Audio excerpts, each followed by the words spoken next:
नमस्कार, आप देख रहे हैं न्यूज 69 चैनल और मैं हूं आपके साथ अंकिता। चलिए रुक करते हैं खबरों की ओर। ऊर्जा साक्षरता अभियान के अंतर्गत आज राजधानी भोपाल के सुभाष एक्सीलेंस स्कूल में कार्यक्रम का आयोजन किया गया, जहां कलेक्टर अविनाश लवानिया ने बच्चों से संवाद किया, साथ ही बच्चों को ऊर्जा साक्षरता प्रमाण पत्र भी दिए। इसी के साथ ऊर्जा साक्षरता अभियान के वाहन को हरी झंडी दिखाकर रवाना किया। इस मौके पर कलेक्टर अविनाश लवानिया ने कहा कि यदि ऊर्जा साक्षरता को बढ़ाना है तो सबसे पहले बच्चों को साक्षर करना जरूरी है, इसलिए आज इस कार्यक्रम का आयोजन किया गया। कार्यक्रम में पूर्व मंत्री पीसी शर्मा, ऊर्जा विकास निगम के एमडी कर्मवीर शर्मा, नगर निगम अध्यक्ष किशन सूर्यवंशी समेत तमाम लोग मौजूद रहे। भोपाल से संवाददाता आदिल खान की रिपोर्ट। ऊर्जा बचत हेतु प्रेरित भी करूंगा। मैं शपथ लेता हूँ कि जहाँ तक हो सकेगा अक्षय ऊर्जा का उपयोग करूंगा। मैं पर्यावरण बचाने के लिए हर संभव कोशिश करूंगा। हमारा प्रण ऊर्जा संरक्षण। धन्यवाद। देखिए, ऊर्जा साक्षरता एक ऐसा विषय है जिसमें हम सभी को साक्षर होने की आवश्यकता है।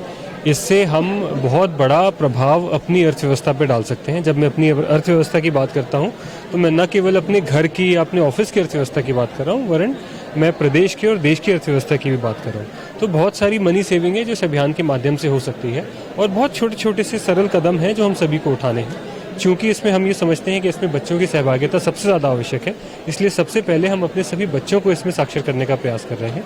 इसके लिए सरकार से जो ऐप लॉन्च है वो भी सब लोग डाउनलोड करें और उस पर सर्टिफाइड ऊर्जा साक्षर और उषा मित्र बने, ये हम लोग सुनिश्चित कर रहे हैं। धन्यवाद। ऑलरेडी वाजपेयी जी ने बड़ी विस्तार से यहाँ पे पूरा जो उनका प्रोग्राम है उसके बारे में बताया। मैं बात कर रहा था आदरणीय शर्मा जी से,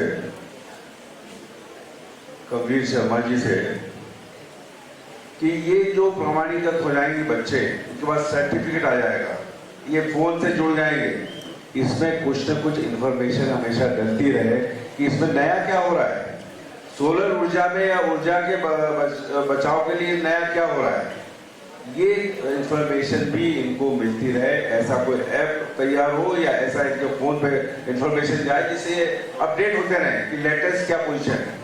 और मैं तो आप लोगों से कहना चाहूँगा, अभी बात की हमारे अध्यक्ष जी ने कि बिजली नगर निगम जलती है।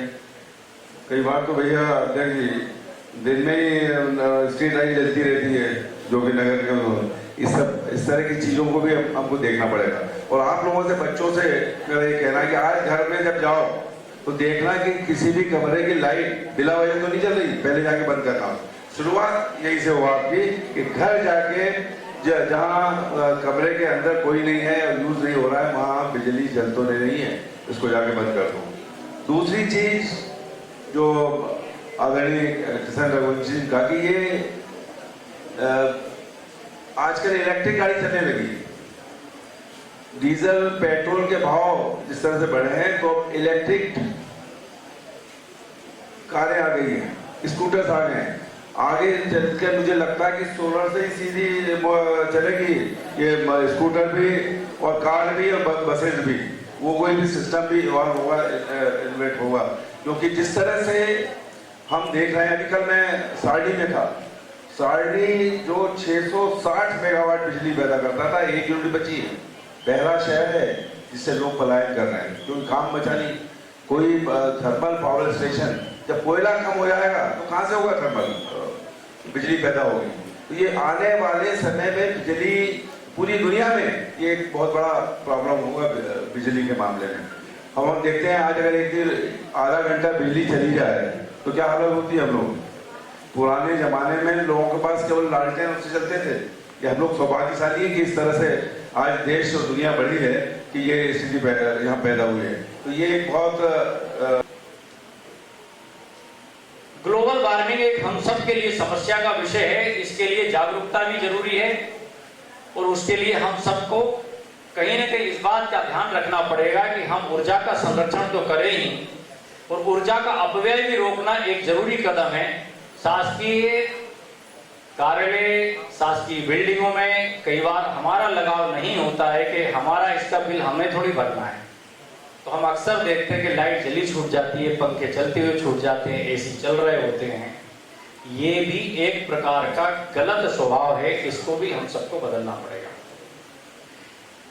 हम ये नहीं मानना चाहिए हमको कि ये इससे हमारा सीधा संबंध नहीं। मैं ये मानता हूं कि इस देश की प्रत्येक चीज से प्रत्येक व्यक्ति का संबंध है।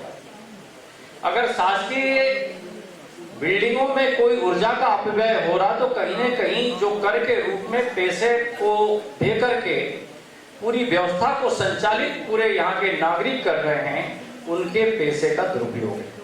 इसलिए हम ये नहीं कह सकते कि अगर किसी अमुक बिल्डिंग का एसी कोई नहीं बैठा है, चल रहा है, लाइट कोई नहीं होने के बाद भी चल रही है, तो उससे व्यक्ति इफेक्टिव नहीं होगा। मैं मानता हूं कि प्रत्येक व्यक्ति कहीं ना कहीं उससे प्रभावित हो रहा है, क्योंकि हम सब का कंट्रीब्यूशन उसके अंदर है। वैकल्पिक साधनों पर देश तेजी से आगे बढ़ रहा है और हम देखेंगे कि इलेक्ट्रिक व्हीकल भी बड़ी तेजी से बढ़ रही है। ये ऊर्जा संरक्षण की दिशा में बहुत ही महत्वपूर्ण कदम है। मैं देश के प्रधानमंत्री को उनकी दूरदर्शिता के लिए बधाई देता हूं, शुभकामनाएं देता हूं। और आने वाले समय में भारत दुनिया को यह दिशा देगा कि कैसे प्राकृतिक संसाधनों का उपयोग करके, वैकल्पिक नवीनकरणीय ऊर्जा का उपयोग करके भारत ने दुनिया के अंदर एक नया स्थान हासिल किया है और भारत दुनिया को दिशा देने का काम कर रहा है।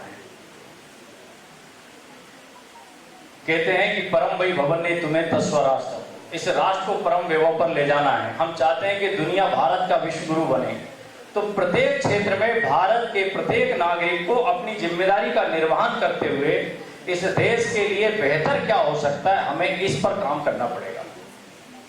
और ऊर्जा साक्षरता भी एक बहुत ही महत्वपूर्ण इसमें से एक विषय है। हम ये देखते हैं कि आज की तारीख में बिजली की प्रति यूनिट इसकी लागत है बढ़ती चली जा रही है। इसका क्या रास्ता हो सकता है? तो कहीं न कहीं हमें इसका अपव्यय रोकना पड़ेगा। सौर ऊर्जा का अधिक उपयोग हो सकता है और सौर इसी तरह की और खबरें देखने के लिए बने रहे हमारे साथ, देखते रहिए न्यूज़ 69 चैनल। जब तक के लिए धन्यवाद।